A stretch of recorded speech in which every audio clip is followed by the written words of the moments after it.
नमस्कार, मैं कपिल कुमार आप सभी का हार्दिक स्वागत करता हूं, अभिनंदन करता हूं। रचयिता के मन से आज हम डॉक्टर महेंद्र प्रजापति सर का नया मुक्तक संग्रह मैं ऐसा वैसा नहीं हूं के ऊपर बातचीत करने वाले हैं। इससे पहले मैं मुक्तक संग्रह के ऊपर आऊं, मैं चाहता हूं सर्वप्रथम मैं रचयिता का धन्यवाद करूं, उनको साधुवाद दूं कि उन्होंने एक ऐसा मंच विकसित किया, एक ऐसा मंच वो हम सबके सामने लाए, जहाँ नई-नई प्रतिभाओं को, साहित्य की अनेक विधाओं में लिखने वाले लोगों को एक मंच मिला। जो लोग हिचकते थे और शर्माते थे और अपने अंदरूनी भावों को लिखकर अपने तक ही सीमित रखते थे, आज उनके वो भाव रचयिता के माध्यम से तमाम समाज के सामने उपस्थित हो रहे हैं। इसके लिए रचयिता बहुत-बहुत बधाई का पात्र है। इसमें काम करने वाले सभी लोगों का मैं तहे दिल से धन्यवाद करता हूँ, शुक्रिया अदा करता हूँ कि उन्होंने एक ऐसा मंच विकसित किया है। तो सर्वप्रथम तो आप लोग बधाई के पात्र हैं। तो अ, आप लोगों का बहुत-बहुत धन्यवाद कि आपने मुझे इस चीज़ के लिए चुना, इस कार्यक्रम के लिए आमंत्रित किया। अब मैं मुद्दे पर आऊँगा सीधा जिस पर आज की चर्चा हमने रखी है, मैं ऐसा-वैसा नहीं हूँ। डॉक्टर महेंद्र प्रजापति सर का मुक्तक संग्रह, जो अभी कुछ दिन पहले आया। जैसा नाम वैसा काम, हम कह सकते हैं मैं ऐसा-वैसा नहीं हूँ। सही बात है, ये ऐसा-वैसा मुक्तक संग्रह भी नहीं है, क्योंकि अगर हम विमोचन से पहले, इससे पूर्व में अगर देखें, तो जिस कदर इसका प्रचार-प्रसार हुआ है इतने बड़े पैमाने पर और निजी स्तर पर भी और सामूहिक स्तर पर भी जिस तरह से इसका प्रचार-प्रसार हुआ है, उस तरह से ये एक मामूली और साधारण मुक्तक संग्रह नहीं है, मेरे नज़रिए से। बाकी पाठकों का अपना-अपना नज़रिया है, श्रोताओं का अपना-अपना नज़रिया है। तो इतनी भारी मात्रा में प्रचार-प्रसार इस मुक्तक संग्रह का हुआ, लोगों ने स्टेटस लगाए और डीपी लगाई, यहाँ तक कि कई विद्यार्थियों ने अपने डीपी तक बदलकर इसका प्रचार-प्रसार किया। तो सबसे पहले तो मैं इसी शीर्षक को यहाँ पर सार्थकता अपनी सिद्ध करता है शीर्षक कि मैं ऐसा-वैसा नहीं हूँ। दूसरा 81 मुक्तकों का ये संग्रह, मेरे अनुसार इस संग्रह को बिकने के लिए 81 मिनट भी नहीं लगे होंगे। इसका पहला संस्करण पहले ही दिन पूर्णतः समाप्त हुआ। कई प्रतियाँ प्रकाशक ने छापी, जो पहले ही दिन समाप्त होकर ये बेस्ट सेलर की दूसरी श्रेणी में आया। ये अपने आप में बहुत बड़ी बात है। तो इसके लिए सर आपको बहुत-बहुत बधाई और बहुत-बहुत आगे के लिए भी शुभकामनाएँ। बहुत-बहुत धन्यवाद कपिल भाई। तो मैं पहला सवाल आपसे यही पूछना चाहूँगा कि आपको उस समय कैसा लगा जब प्रकाशक की तरफ से आपके पास सूची आई होगी और उनकी तरफ से ये सूचना आई होगी कि पहले ही दिन पूरा संस्करण बिक गया है। तो आपकी क्या प्रतिक्रिया थी सर उस समय? मुझे कपिल मैं सच बताऊं, मुझे लग तो रहा था कि ये संग्रह बिल्कुल चलेगा, क्योंकि कई मतलब एक दशक से मैं लगभग 15 वर्षों से लिख रहा हूं मैं इसको। और जी, क्योंकि जहाँ-जहाँ मैंने सुनाया लोगों ने पसंद किया, मुझे लग रहा था कि ये जी, मुक्तक संग्रह चलेगा। लेकिन मुझे सच में ये जी, उम्मीद नहीं थी कि इसका पहला संस्करण पहले दिन ही खत्म हो जाएगा। जब नई किताब प्रकाशन के जो मालिक हैं अतुल माहेश्वरी जी ने जब मुझको ये सूचना दी कि यह पहला संस्करण खत्म हो गया, तो मैं सच में इतना खुश हुआ, क्योंकि अमेज़न पे लगभग मुक्तक संग्रह आने के 2-3 घंटे बाद ही मैं सेकंड पोज़ीशन पे आ गया था इसका। बिल्कुल, मुझसे पहले बिल्कुल। एक अंग्रेजी की किताब है। तो जी, मुझे पता था कि ये किताब चलेगी, लोग बहुत पसंद, क्योंकि लगातार मुझसे फ़ोन करके और रचयिता ने और रंगरेज थिएटर ने, तमाम लोगों ने इतना प्रचार किया इसका। और कई मेरे मित्र ऐसे हैं जिन लोगों ने मुझे फ़ोन करके बोला कि सर ज़रूर ये प्रति हम खरीदेंगे। लोगों ने बहुत प्यार दिया, कितने सारे लोगों ने। मेरे कॉलेज, मुझे रमा मैम का इतना प्यार मिला, मेरी प्रिंसिपल हैं, और हमारे कॉलेज के डिपार्टमेंट के लोगों ने इतना प्यार दिया। बहुत सारे स्टूडेंट ने, बहुत सारे अननोन लोगों ने मतलब संग्रह को खरीदा। और मैं इतना खुश हुआ, क्योंकि मुझको ये उम्मीद नहीं थी कि ये पहला संस्करण पहले दिन में खत्म होगा। मुझे पता था कि प्रतियां बिकेंगी और अमेजन पे ये अच्छा इसको स्कोर मिलेगा, लेकिन इस तरह की उम्मीद नहीं थी। तो मुझे जाहिर सी बात है, किसी की पहली प्रति अगर पहले ही दिन, मुझे लगता है नई किताब प्रकाशन के लिए भी नया अनुभव था कि पहले दिन पहला संस्करण किसी किताब का बिका होगा। चलिए, ये तो हम सभी बखूबी जानते हैं, जिस तरह से एक तरह से हम बोलें कि धड़ाधड़ तरीके से इसकी बुकिंग हुई है और कई लोगों ने एक नहीं, 2-2 3-3 भी प्रतियाँ मँगाई हैं, जिसका एक मूल कारण मेरे अनुसार यह रहा है कि इसका मूल्य बहुत ज़्यादा नहीं रखा गया। इसमें आपकी और प्रकाशक की एक आपसी समझौता या जो भी आप लोगों का हुआ होगा, तो उसके कारण जो इसका मूल्य केवल ₹75 रखा गया। तो इसका एक बहुत बड़ा कारण ये भी है कि जो आर्थिक रूप से सक्षम नहीं है जो छात्र इतनी महँगी किताबें लेने के लिए, जैसा हम लोग अक्सर देखते हैं, तो उनके लिए ये एक सहूलियत थी कि वो इतनी इस मूल्य में किताब को खरीद सकें। दूसरा, आपने अपनी बातचीत में अभी आदरणीय डॉक्टर रमा मैडम का नाम लिया है, तो मैं बता दूँ कि उनका आशीर्वाद सर केवल आप पर नहीं है, तमाम विद्यार्थियों पर। तमाम बिल्कुल ठीक बात। विद्यार्थी जो साहित्य के प्रेमी हैं या जो भी साहित्य में कुछ करना चाहते हैं, चाहे वो मैडम से परिचित हों या अपरिचित हों, मैम ने हमेशा उनकी मदद की है, जिसका एक उदाहरण मैं यहाँ खुद हूँ। तो आपकी बात से ही एक प्रश्न निकल कर आया है सामने कि जब आपने लिखा तो आपको लगा कि पहले ही दिन निकल जाएँगी सारी प्रतियाँ और बहुत प्रतियाँ बिकी भी। पर जैसे आज का दौर जो है सोशल मीडिया का दौर है। तो यूट्यूब के चैनल में तमाम वीडियो कविताओं की, शायरियों की, मुक्तकों की आ रही हैं। तो उस समय पर और ट्विटर है, इंस्टाग्राम है, आज के जो युवा वर्ग हैं वो तमाम इन वेबसाइट पर सोशल मीडिया का उपयोग कर रहे हैं। तो ऐसे उसमें किताब के रूप में मुक्तकों को पाठकों के सामने लाना, ये अपने आप में एक बहुत बड़ी चुनौती है। चुनौती कहिए या कहें हम जोखिम है एक बहुत बड़ा। ये आपके लिए भी और प्रकाशक के लिए भी कि क्या उसकी प्रतियाँ बिकेंगी?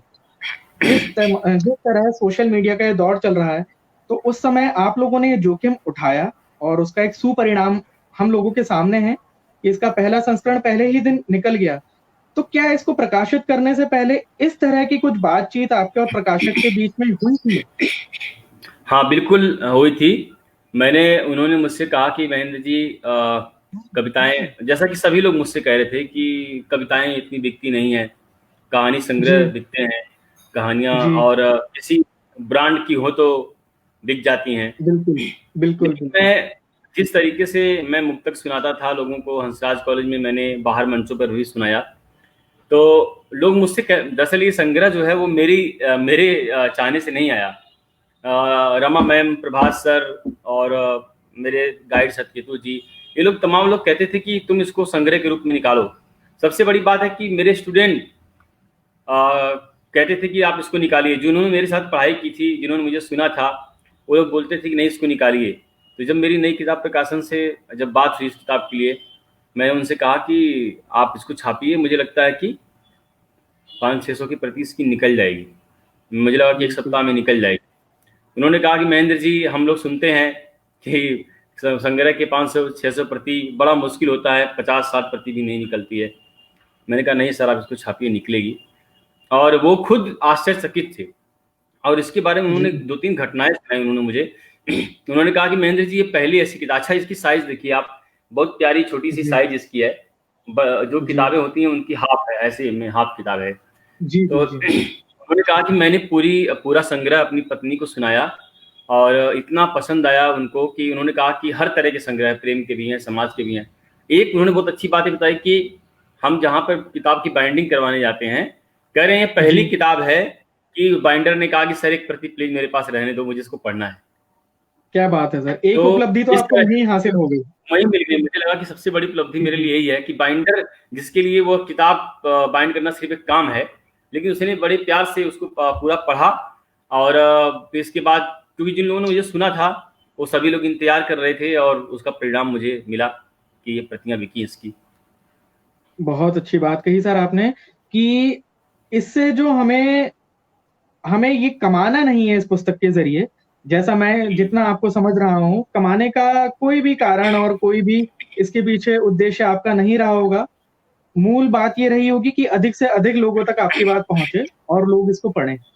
तो सर जैसा कि इसमें तमाम सामाजिक स्थितियों को, विद्रूपताओं को, प्रेम, मोहब्बत, इश्क और जो आजकल के युवाओं के अंदर है बहुत जल्दी इश्क में हम यूँ कह लें कि धोखेबाज़ी या इस तरह की तमाम स्थितियों के ऊपर इसमें मुक्तक हैं। इसके साथ साथ ही परंपरा और विरासत की भी कई बात इसमें कही गई है। उसके अलावा अगर हम देखें तो गांव देहात की बातें और इंसान का अकेलापन, उसके अंदर की घुटन, उधेड़बुन, ऐसे तमाम विषय संग्रह के अंदर लिए गए हैं। तो क्या आपका कभी ऐसा मन नहीं हुआ या कुछ अंदर से ऐसी आवाज नहीं आई कि केवल एक विषय को लेकर लिखा जाए? बिल्कुल बहुत बढ़िया बात कही कपिल। दरअसल क्या कि प्रेम के बहुत सारे मुक्तक मैंने लिखे, जी, समाज के भी मुक्तक बहुत सारे लिखे। कम से कम जी, 50-60 मुक्तक इसमें ऐसे थे जिसमें मैंने इसमें लगाया ही नहीं। तो जी, मैंने कहा कि अगर थोड़ी सी वैरायटी रहेगी तो हर तरह के जी, पाठक को ये पसंद आएगी, क्योंकि बिल्कुल। मैंने सिर्फ इसको स्टूडेंट को या फिर रिसर्चर को ध्यान में लग करके नहीं लिखा था। मुझे लगा कि इसको जी, जब भी कोई भी अगर इसको उठाए तो उसके लगे कि मेरी मतलब का कुछ ना कुछ इसमें मिल गया है। मैं एक बहुत बढ़िया। बहुत सारे मुक्तक इसमें जो है मैंने इसमें शामिल नहीं किया। एक मुक्तक मैं जब थर्ड ईयर में पढ़ता था तो मुझे सुनील कुमार सुधांशु जी थे जिसमें इलाहाबाद विश्वविद्यालय में है। तो उन्होंने एक कहानी मुझे पढ़ाई, महिम बरा असमिया कहानीकार, उनकी कहानी पढ़ाई। तो मैंने उस पर जी, एक मुक्तक लिखा कि भूख का भूत जब सर पे सवार हो जाता है, फुटपाथ का बच्चा 5 वर्ष में जिम्मेदार हो जाता है। वाह! झूठे लगते हैं उसे ईमान धर्म अपने, उसको रोटी की सच्चाई पे इतना एतवार हो जाता है। क्या बात तो है सर, ये बहुत बढ़िया। इस तरह के मुक्तक भी मेरे पास बहुत सारे हैं। जैसे एक मुक्तक मेरा था कि जिसकी बुनियाद ही कमजोर है, उसका हवाओं पे क्या जोर है। कि जिसकी बुनियाद ही कमजोर है, उसका हवाओं पे क्या जोर है। रोटियां चुराता है साहब, कितना बेबस चोर है। क्या बात है सर, तो बहुत मैंने बढ़िया। इस तरह के मुक्तक को नहीं इसमें डाला, बल्कि मैंने सोचा कि जो लोगों को समझ में भी आ जाए। अच्छा, कुछ मुक्तक सच में बहुत सीरियस भी इसमें है, उनको खोलना जी, जी, पड़ेगा कि जी। इतनी आसानी से नहीं मिलेंगे वो। जी, जी, जी। तो हर तरह की चीजें हों, इसलिए मैंने हर तरह की चीजों का ध्यान रखा। अ, अच्छा, दूसरा एक सवाल मेरा, जितना मैंने आपके बारे में सुना है और पढ़ा है, आपसे निजी तौर पर भी जो बातचीत हुई है, लगभग 2000 के 5 में आप दिल्ली आए अपने जी। गाँव से। तो 2005 से आपने फिर हंसराज में ही आपने अपना बीए किया, उसके बाद मास्टर्स की हिंदी में। तो 2000 से पहले का आपका जो जीवन है वो केवल गाँव देहात में बीता हुआ है। क्या मैं सही हूँ? बिल्कुल ठीक बात है। तो 2005 से पहले आप गाँव देहात में रहे, उसके बाद तुरंत दिल्ली आपने पलायन किया और एक दिल्ली यूनिवर्सिटी के एक बहुत ही बेहतरीन कॉलेज में दाखिला लिया। पर जब हम आपका मुक्तक संग्रह पढ़ते हैं तो उसमें तमाम उर्दू के शब्द भी झलक कर आते हैं। उर्दू के शब्द हैं, हिंदी खड़ी बोली के शब्द हैं और कुछ शब्द ऐसे हैं जो केवल आम जनता के बीच से उठाए गए शब्द हैं। जिसको महज़ एक पीएचडी वाला छात्र ना पढ़कर जो मज़दूर एक कुल्हाड़ी, फावड़ा चला रहा है, वो भी आसानी से उस तरह को समझ सके, उन शब्दों को समझ सके। तो शब्दों का चयन की प्रक्रिया जो आपकी रही, उर्दू से लेकर, फ़ारसी से लेकर, उसके बाद खड़ी बोली और उसके बाद तमाम जनमानस की भाषा। तो इसका सामंजस्य कैसे बैठाया? देखो कपिल भाई, मैंने इसकी भूमिका में लिखा हुआ है कि सिनेमा और शायरी से मुझे बचपन से इश्क है। पहला जानता सेंटेंस हूँ मेरा सर, वो यही है। प्रश्न मैं आऊँगा। सिनेमा से बात किए बिना आपको नहीं छोड़ सकते हैं हम। तो मैंने जब मैं अपने गांव में स्कूल में पढ़ता था, तो मेरे दो शौक थे। एक तो मैं फिल्म बहुत देखता था, दूसरा मैं शायरी। जी, तुम विश्वास नहीं करोगे, 8वीं क्लास में मैं दिल्ली से पत्रिका मंगवाता था, महकता आंचल, खूबसूरत अंदाज। जी, क्योंकि उसमें इसलिए मंगाता था कि जी, उसमें गज़लें छपती थी और बहुत अच्छे से लोगों की गज़लें छपती थी, कविताएं छपती थी, कहानियां बहुत छपती थी, लव स्टोरीज में छपती थी। मैं 2000 के आसपास में इलाहाबाद गया, अपने भाई साहब, बड़े भाई साहब के साथ मैं पढ़ने गया। तो चूंकि वही है, यूपी का ही कल्चर है। फिर मैं लखनऊ में गया उनके साथ।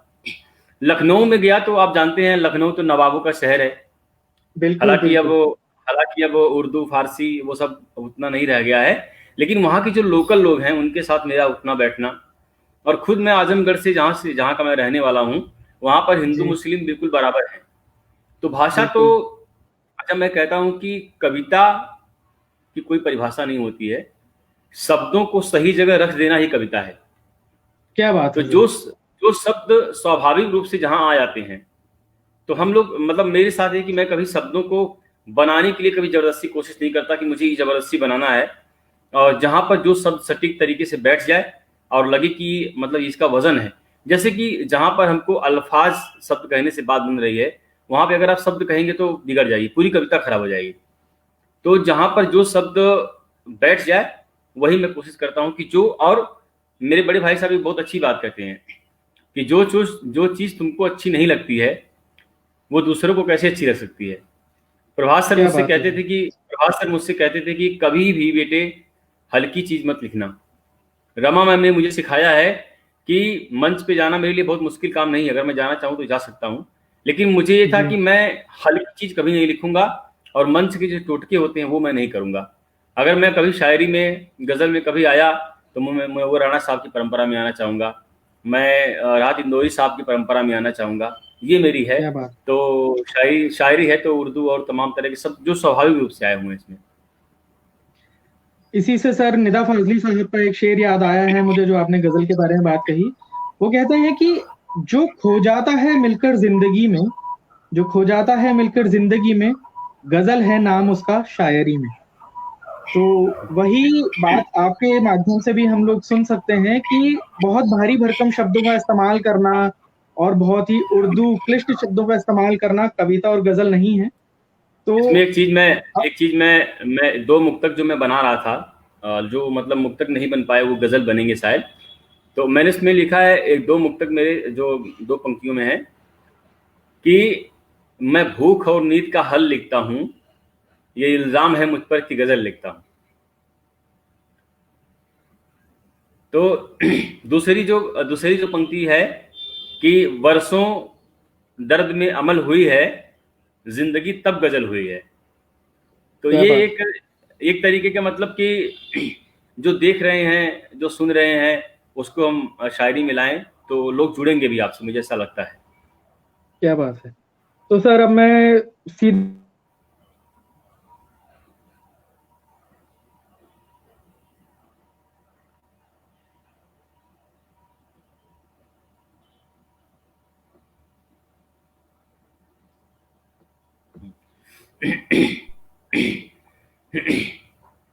लगता है पीयूष भाई शायद दिक्कत हो रही है। कपिल आगे। हेलो। हाँ कपिल, हाँ। हेलो। हाँ जी सर, क्या आप मुझे सुन पा रहे हैं? हाँ बिल्कुल सुन रहा हूँ हाँ कपिल, जी। सुन रहा हूँ। तो सर मैं इसमें आता हूँ, और इससे पहले कि मैं आपका मुक्तक संग्रह की बातचीत हम लोग करें, आप ही का एक मुक्तक हमारे श्रोताओं के बीच एक रखना चाहता हूँ। पहला मुक्तक नहीं रखूंगा, निश्चिंत रहिए, क्योंकि वो शीर्षक है और वो आपकी जुबानी सुने तो ज्यादा पसंद आएगा लोगों को। तो मुझे जो इसका सबसे बेहतरीन मुक्तक एक लगा, और जिसने मुझे कह सकते हैं कि रात भर सोने नहीं दिया, या बेचैन कर कर रखा, या सोचने पर मजबूर किया, या मेरे अंतर मन को बहुत अंदर से छुआ, तो वो मुक्तक आपका ये वाला है। शजर टूटेगा, तुम्हें लगता है सिर्फ एक शजर टूटेगा, मासूम परिंदों का पूरा शहर टूटेगा, मेरे हिस्से का भी तू ही रख ले मेरे भाई, माँ भी टूट जाएगी अगर ये घर टूटेगा। तो अभी अगर हम लोग किसी ऑडिटोरियम में होते या सेमिनार रूम में होते, किसी संगोष्ठी कक्ष में होते, तो मैं दावा करता हूं कि ये पंक्तियां बोलने के बाद हमें 2 मिनट का पॉज एक लेना पड़ता, क्योंकि तालियों की गड़गड़ाहट हमारी आवाज को ढक देती। तो अब मैं सीधा आपके पास आता हूं, और इसकी रचना प्रक्रिया के ऊपर बात करते हुए मैं चाहता हूं कि आप कुछ जो आपके पसंदीदा मुक्तक हैं, या जो आपके दिल के बहुत करीब हैं, इस किताब में संग्रहित हैं, या किताब में नहीं भी हैं, वो आपके माध्यम से हम लोग सुने। तो इसकी रचना प्रक्रिया के बारे में कुछ बताएं सर। देखो मैंने बताया कि लगभग जब मैं 14-15 वर्ष का था, मैं तब जी। से फिल्में भी देख रहा हूँ और शायरी भी पढ़ रहा हूँ। लोग मुझे कभी कभी, क्योंकि गांव में शायरी पढ़ना और सिनेमा देखना एक तरीके से मतलब अच्छी बात नहीं मानी जाती है, लेकिन मैं बहुत जी। ईमानदारी से बता रहा हूँ कि जो शायरी और जो सिनेमा मैंने बचपन में देखा पढ़ा, अभी वो मेरे इतने काम आते हैं। क्योंकि आज का दौर ये है कि हमारे पास रिमोट है, हम देख नहीं पाते, एक फिल्म एक बार में नहीं देख पाते हैं, हम थोड़ी थोड़ी करके बहुत सारी फिल्में देखते हैं। हम लोगों ने एक एक चीज़ को एक एक समय में पूरा पूरा देखा है, बिल्कुल मतलब इमोशन के साथ और पूरे फीलिंग के साथ घंटों रातों रात बैठ करके हम लोग सिनेमा देखते थे। और शायरी की किताब, मेरी एक आदत थी कि मैं जब जाता था, जैसे भी दशहरा आने वाला है और मतलब कोई मेला लगता था तो सब लोग कुछ खरीदते थे, मैं शायरी की किताब खरीद के ले आता था। क्या फिल्मों बात। के डायलॉग्स की किताब लाता था, उनको पूरा पूरा पढ़ जाता था। आप विश्वास नहीं करेंगे, मुझे हजारों, मतलब हजारों, मैं कह रहा हूँ, मुझे हजारों कविताओं की पंक्तियां मुझे याद हैं, हजारों शायरी मुझे याद है। मतलब कि इतनी चीजें मुझे, कविता, शायरी, कितने उपन्यासों के अंश, कितनी कहानियां के अंश मुझे बिल्कुल याद हैं। तो इसीलिए याद है क्योंकि मैं हमेशा मतलब लेके पढ़ता रहता था। और मैं सिलेबस जो है उस समय तक थोड़ा कम ही पढ़ता था जब मैं स्टूडेंट था तो। लेकिन शायरी बहुत पढ़ता था मैं, सिनेमा खूब देखता था। तो जब इसमें से कुछ मुक्तक ऐसे हैं जो सच में मतलब बनाए गए हैं, मतलब उनको सहज रूप से नहीं आया। जैसे कि जब मैं, जैसे जी। आपने एक मुक्तक की बात की, तो मैं उस समय मैं उत्तम नगर में रहता था। तो मैं वहाँ से 816 नंबर बस से आता था। तो हम लोग बहुत जान पहचान की बस वाले हुए, टाइम एक होती थी, आने का समय एक होता था। तो हम लोग आ रहे थे तो एक पेड़ जो होता था वो बार बार वो बस में टकराता था। तो वो कहते थे कि यार यार इस पेड़ को हटवा दो, कटवा दो। तो उन्होंने कहा कि कुछ लोगों ने कहा कि यार दिल्ली में इतना पॉल्यूशन बढ़ रहा है, पेड़ काटने की बात कर रहे हैं। तो उसने कहा कि क्या हो जाएगा, एक पेड़ कटने से क्या हो जाएगा। तो मैंने क्योंकि मेरा मेरा जो दिमाग है वो शायद कभी वाला दिमाग है, या फिर पता नहीं क्यों। तो मैंने सोचा कि अच्छा एक पेड़ कटना कितनी साधारण सी बात है। तो मैंने इस पर एक मुक्तक लिखा कि तुम्हें लगता है कि सिर्फ एक शजर टूटेगा, परिंदों का पूरा शहर टूटेगा। परिंदों क्या का बात। पूरा शहर टूटेगा, मेरे हिस्से का भी तू ही रख ले मेरे भाई, माँ भी टूट जाएगी अगर एक घर टूटेगा। बहुत बढ़िया। और एक बार जकिया जुबेरी जी जो लंदन में रहती हैं, उनसे मेरी बात हो रही थी, मैं उनके कुछ बातों पर बात कर रहा था। बहुत सारी बातें मैं उनसे करते करते, और उन्होंने बहुत सारी व्यक्तिगत बातें भी शेयर की। तो उन्होंने कहा कि महेंद्र, कि मैंने तुमको कुछ बताया भी नहीं है, तुमसे कुछ छुपाया भी नहीं है। तो मैंने कहा कि मैंने जब उस बात को सुना तो मैंने उस पर फिर एक मुक्तक लिखा कि कई चेहरे हैं चेहरों पर लगाया कुछ नहीं हमने, हम्म। कई चेहरे हैं चेहरों पर लगाया लगाया कुछ कुछ नहीं नहीं हमने। है। जी। और इसकी अगली पंक्ति जो है बताया कुछ नहीं हमने। और जो दो पंक्ति जो बहुत महत्वपूर्ण है मैं वो सुनाना चाहता हूँ कि जुबान से बात की, नजर से बात की जी भर, जुबान से कुछ नहीं बोले। नजर से बात की जी भर, जुबान से कुछ नहीं बोले, बताया कुछ नहीं मैंने, छुपाया कुछ नहीं मैंने। वाह।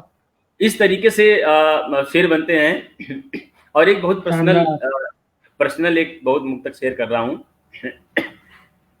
मेरी जो ससुराल है वो मेरे घर से बिल्कुल 25-50 कदम की दूरी पे भी नहीं होगा, 30-35 कदम की दूरी पे है। हमारी शादी बिल्कुल होने वाली थी और 5-6 दिन की बात होगी। तो हम दोनों छत पे खड़े थे। तो हम दोनों दूसरे को देखे। तो मैंने कहा कि मैंने उनको बोला कि ऐसे मैंने इशारा किया उन्होंने। तो फिर मतलब कि मुझे एक शेर, मतलब मेरे दिमाग में अचानक से एक मुक्तक आया। तो मैंने उसको बनाया कि वो न जाने किस नज़र से देखता है, वो न जाने किस नज़र से देखता है, कि जैसे दिल में ठहर के देखता है। मैं उससे पूछता हूँ कि तेरी मंजिल कहाँ है, वो अपने घर से मेरे घर को देखता है। तो वाह। ऐसे तमाम मुक्तक जो इसमें है, मुझे लगता है कि वो अनायास नहीं बने हैं। मतलब जैसे मैं ऐसा वैसा नहीं हूँ। ऐसे हम लोग पढ़ते थे तो ऐसे बात चली कहीं पे, तो मैंने कहीं सुना कि मैं ऐसा वैसा नहीं हूँ। तो मैंने कहा कि यार ये तो बड़ा अच्छा शब्द है, मैं ऐसा वैसा नहीं हूँ। इस संग्रह के नाम को लेकर के पहले इसका नाम था मेरी तन्हाइयाँ। फिर मुझे लगा कि ये अच्छा नहीं लगेगा, मेरी तन्हाइयाँ बड़ा निजी हो जा रहा है।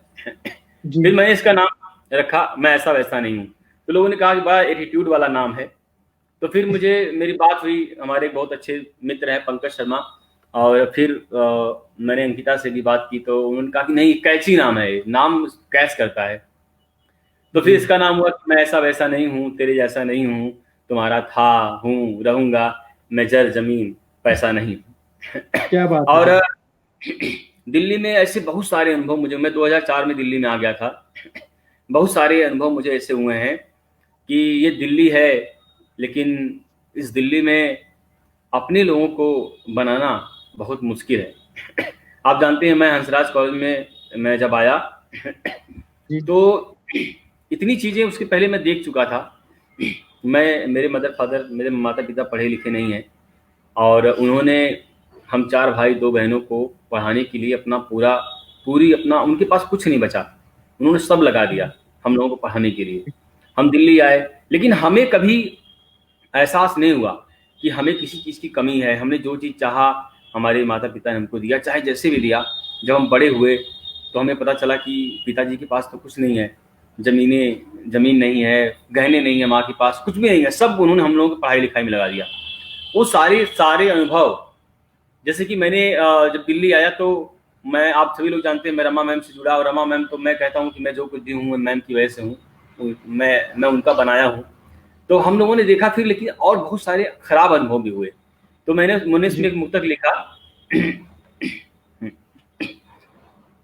कि मैं सफ़र में जब तलक मेरा पता कोई नहीं, मैं सफ़र में जब तलक मेरा पता कोई नहीं, मंजिलें हैं हर तरफ पर रास्ता कोई नहीं, यूं तो तेरे शहर का नाम है रहमो करम पर, ठोकर खा के गिर जाओ तो पूछता कोई नहीं। वाह। ये इस तरह के अनुभव आए, मतलब क्या बोलते हैं कि कविताओं में कुछ बहुत सहज ढंग से लिख दिए गए हैं, कुछ सहज ढंग से नहीं लिखे गए, मतलब कोशिश करके लिखा गया। कभी एक बात कभी दिमाग में आ गई, फिर उसको मतलब बनाना पड़ा उसको। कभी कभी शब्दों को हेर फेर करना पड़ा, उसके जुड़ता हुआ शब्द जोड़ना पड़ा। ऐसे बहुत सारी कविताएं बनी, और उनको इस मुक्तक में 81 मुक्तक हैं। जैसे तो इसका सर सबसे जैसा आखिरी, इसका एक जैसा एक अभी आपने बताया, माफी चाहूंगा एक बारी आपकी बात मैं, जिस हिसाब से आपने बताया कि इस दुनिया मतलब शहर में आकर आपको बहुत कुछ ऐसा लगा और आपने ठोकरें भी खाई, बहुत कष्ट भी झेले, उसके बाद आपके एक अंतर्मन से जो आवाज निकली उसको आपने शब्दों में पिरोया। तो मैं यहाँ इस चीज को कोट करना चाहूंगा कि उस भाव को लिखित तौर पर लाने के लिए या प्रदर्शित करने के लिए भी एक अदब और शिष्टाचार की जरूरत होती है। तो इससे पहले मैंने एक निदा फाजली साहब का एक शेर पढ़ा था, उसी की आगे का शेर वो लिखते हैं, सुनिएगा आप, कि मैंने पहले बोला था जो खो जाता है मिलकर जिंदगी में, गजल है नाम उसका शायरी में।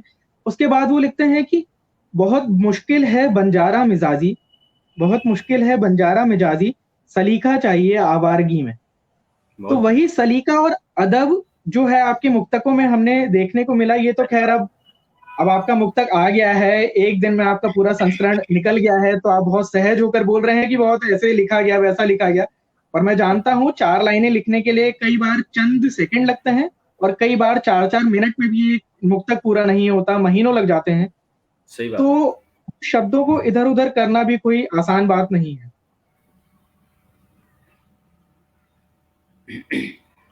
इसका जो आखिरी मुक्तक है, जी मैं जब मैं जब इसको फाइनल कर रहा था तो मैं प्रकाशक के साथ ही बैठा हुआ था, अतुल जी के साथ।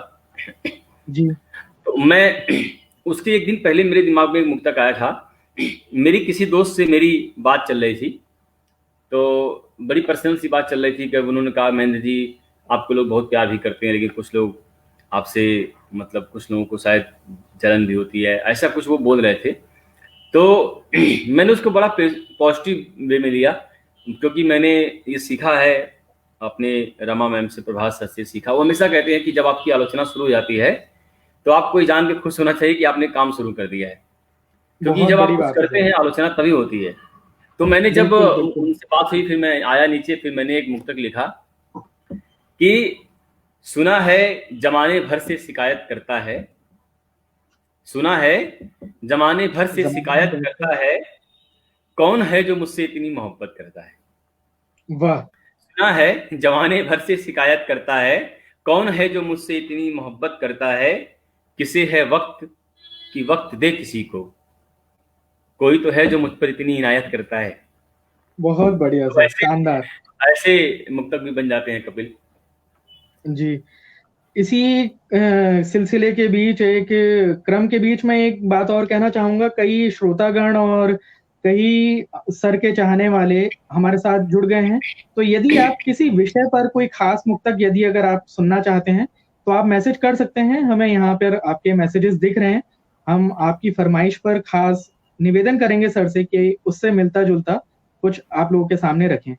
तो इसके साथ-साथ सर मैं चाहूँगा कि शुरुआत में जैसे आपने बताया आप अपनी ग्रेजुएशन से उसके बाद पोस्ट ग्रेजुएशन, उसके बाद आपने एमफिल की, पीएचडी की, तो इस समय में आपका जो विद्यार्थी जीवन रहा, उस पर भी आपने तमाम मुक्तक लिखे और सुनाए। हम आर्ट्स फैकल्टी को कभी नहीं भूल सकते हैं, नॉर्थ कैंपस को कभी नहीं भूल सकते हैं। उस नॉर्थ कैंपस में एक तरह से कहें तो आपकी पूरी जवानी बीती है।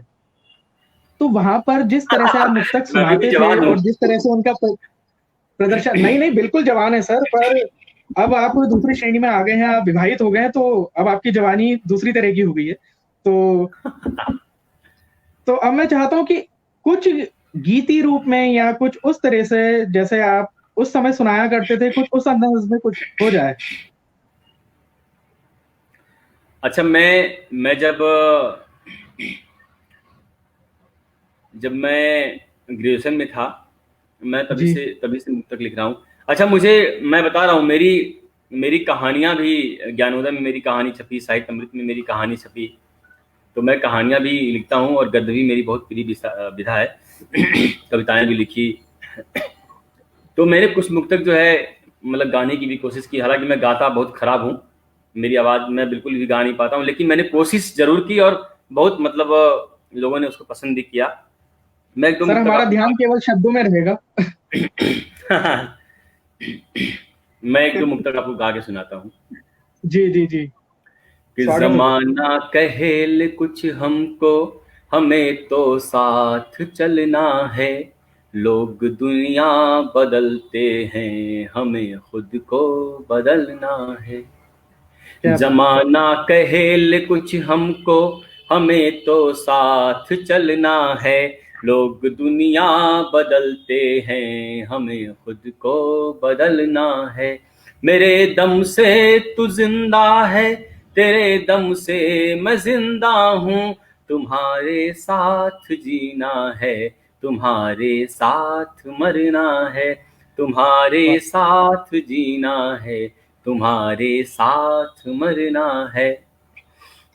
बहुत बढ़िया। और मेरे खामोश होठों को हंसाने कौन आया है। मेरी वीरान दुनिया को बसाने कौन आया है।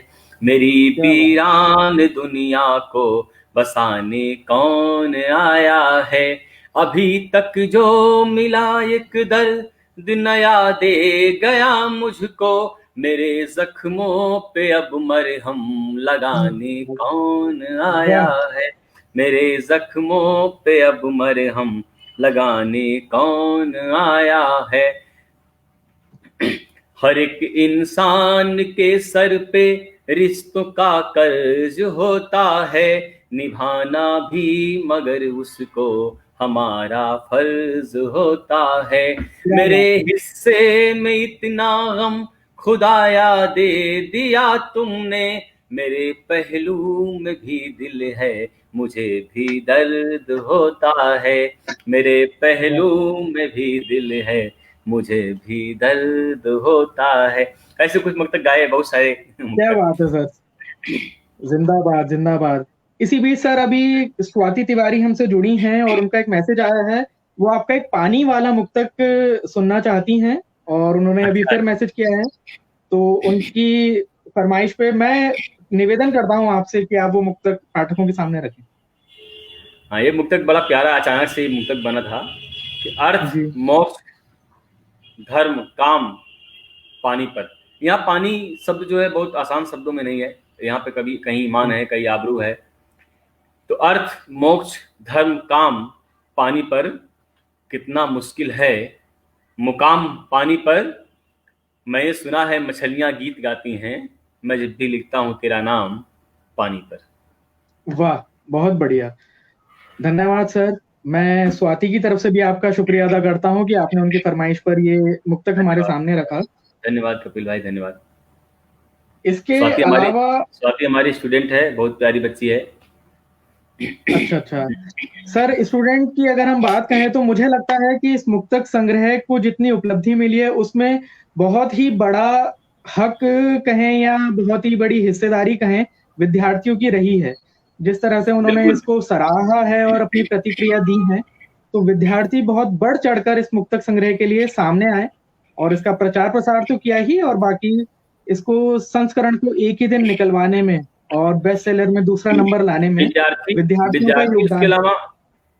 अलावा कुछ लोगों ने जो मतलब बहुत लोगों ने मतलब बहुत, जैसे सुमन भाटी जी हैं, संजय धौलपुरिया हैं, जी, प्रभांशु भाई ने बहुत कोशिश की, मनीष हमारे यहाँ पढ़ाते हैं। इन लोगों ने मतलब जी, खूब मतलब उसके बारे में लिखा, उसका प्रचार प्रसार किया। सुमन भाटी जी ने मुझे फोन मतलब 10 प्रति उन्होंने खरीदी, संजय धौलपुरिया जी ने, संगम जी ने, इन लोगों ने बहुत प्यार दिया मुझको, और उसी जी, प्यार जी, की बदौलत है कि पहला अंक जो है, रमा मैम ने इतना लोगों से मतलब उसकी चर्चा की। हालांकि मैम तो हमेशा से सपोर्ट करती हैं हम लोगों को, जी, जी, और जी, ये मुक्तक मैं मानता हूँ कि उन्हीं की देन है, क्योंकि हमने वहीं से, मैम ने हमेशा एक मंच तैयार किया। मतलब मैं, आप ये समझिए कि हंसराज कॉलेज में कोई भी कार्यक्रम हो, किसी वक्ता को टाल दिया जाएगा, लेकिन महेंद्र का मुक्तक नहीं टाला जाएगा। क्या एक बात है मुक्तक सर। पढ़ेंगे, 2 मुक्तक पढ़ेंगे, 3 मुक्तक पढ़ेंगे। मैं बकायदा कहता हूँ, कई बार कभी सम्मेलन सिर्फ इसलिए रखे गए कि महेंद्र को मुक्तक पढ़वाना है। तो इस तरीके से मुझे बहुत पाला बड़ी पोसा गया, इतना प्यार मुझे मिला मैम से, प्रभात सर से, उसी का नतीजा है ये संग्रह। बहुत बड़ी बात सर, और बाकी मैंने जैसा पहले भी कहा है कि डॉक्टर रमा मैम केवल आपकी ही नहीं है, वो हम सबकी हैं। और बिल्कुल ठीक। ये अवसर और ये मतलब इसने मंच केवल किसी विशिष्टता के आधार पर या किसी खास प्रयोजन के आधार पर हंसराज में नहीं मिलते हैं। जितना मेरा व्यक्तिगत अनुभव है, मैंने देखा है, मैंने खुद हंसराज में बहुत काम किया है, तो केवल एक साहित्य से जुड़ा हुआ एक जोश होना चाहिए और हंसराज हमेशा उस जोश का स्वागत करता है। तो बिल्कुल। रमा मैम इसके लिए बहुत-बहुत शुक्रिया तो मैम को हम नहीं कहेंगे क्योंकि शुक्रिया बहुत छोटा शब्द है। तो ये है, और इसके अलावा एक खास मैं आपसे निवेदन करूँगा कि ख्वाहिशें ज़ुबान तक ना आने पाए। इसमें जो आपने मतलब एक दुश्मनी में भी एक जो एक मिठास रखी है ना, उसमें मज़ा आ गया। एक बारी आप सुनाएँ उसको। अच्छा, उसके बहुत सारे मुक्तक ऐसे हैं, जैसे मैंने लास्ट वाला मुक्तक सुनाया ना, कौन है जो मुझसे इतनी मोहब्बत करता है, जी, कि ख्वाहिशें जुबान तक ना आने पाए, वाह! दर्द मुस्कान तक ना आने पाए, दुश्मनों से भी इतनी सहूलियत रखो कि उनके हाथ गिरबान तक ना आने पाए। वाह! तो ऐसे बहुत बढ़िया। इसमें इसमें एक दो मुक्तक में, आप बहुत अच्छे मुक्तक इसमें हैं।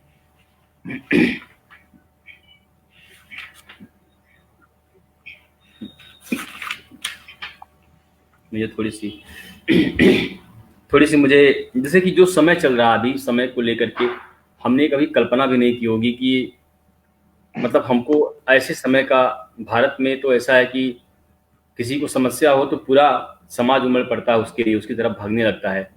लेकिन ये जी, पहली ऐसी चीज है जिसने हमें घरों में कैद कर दिया, एक दूसरे से दूर कर दिया, जी, और तमाम तरह की नई नई चीजें, नई नई बीमारियां, नए नए हमले, नए नए तमाम तरह की चीजें हम झेल रहे हैं।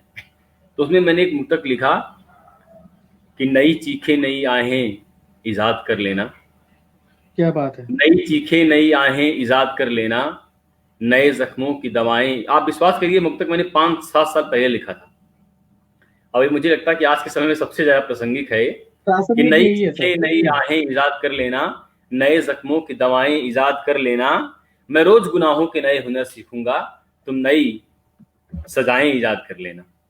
वाह! बहुत बढ़िया सर। इस तरह के मुक्तक भी मतलब एक एक मुक्तक, हालांकि बहुत सारी इसमें, जैसे घायल परों की उड़ान मत देखा कर, टूटे दिलों के अरमान मत देखा कर, कभी देखा कर अपने भी दामन में, सिर्फ औरों के गिरेबान मत देखा कर। वाह! तो ऐसे हम अपने आप को देखें और अपने ऊपर फोकस करें, तो मुझे लगता है कि शायद हम कुछ जिंदगी में बेहतर कर पाएंगे। बिल्कुल, बिल्कुल। इससे पहले वाला मुक्तक जो सर आपने पढ़ा कि नई चीखें, नई आहें इजाद कर लेना और नए नई चीखें जख्मों नई आहें इजाद कर लेना, नई जख्मों की दवाएं इजाद कर लेना, मैं यहाँ रोज गुनाहों के हुनर सीखूंगा और तुम रोज सजाएं इजाद कर लेना। जैसा कि हिंदी साहित्य में अक्सर कहा जाता है, या हिंदी साहित्य ही क्यों, मतलब हम तमाम साहित्य को लें तो उसमें कहा जाता है कि कविता को खोलने के लिए पाठक स्वतंत्र रहता है। वो अपने अनुसार कविता को खोल सकता है और उसका बिल्कुल। अर्थ अपने अनुसार ग्रहण कर सकता है। तो वही मैं यहाँ बात रखना चाहूँगा कि जैसा आपने ये लिखा, तो इसका अर्थ भी कई मायनों में कई लोगों के लिए अलग-अलग होगा। अलग अलग कोई अगर बिल्कुल प्रे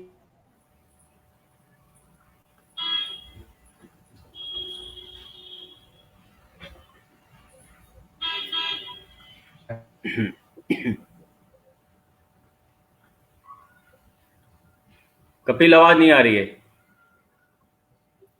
कपिल आवाज नहीं आ रही। आपकी ये आवाज बहुत नहीं आ रही।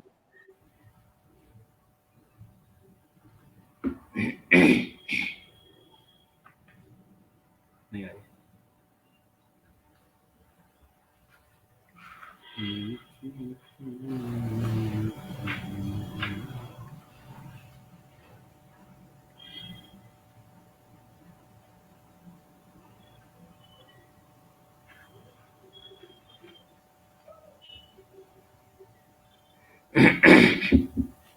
आवाज साउंड नहीं आ रहा कपिल। तब तक आप सुना दीजिए सर, मैं उन्हें मैसेज कर देता हूँ। मैं इसमें दो तीन मुक्तक सुना देता हूँ तब तक, अगर किसी जी का कोई। जी बिल्कुल सर। हाँ, मैं एक दो मुक्तक सुना देता हूँ कि दोस्तों यूं तो अपनी तैयारियां भी कम नहीं, जिंदगी में लेकिन दुश्वारियां भी कम नहीं, खाक अपनी ख्वाहिशों की मैं उड़ा दूं, मगर सांस लेती उसमें चिंगारियां भी कम नहीं। हाँ कपिल आ गए।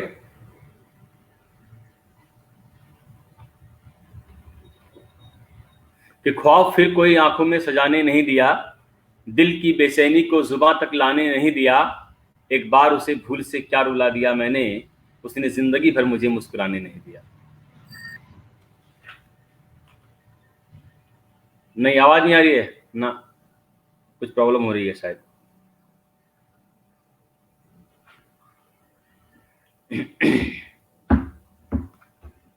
कुछ प्रॉब्लम हो रही है, उसको सही कर लीजिए पहले।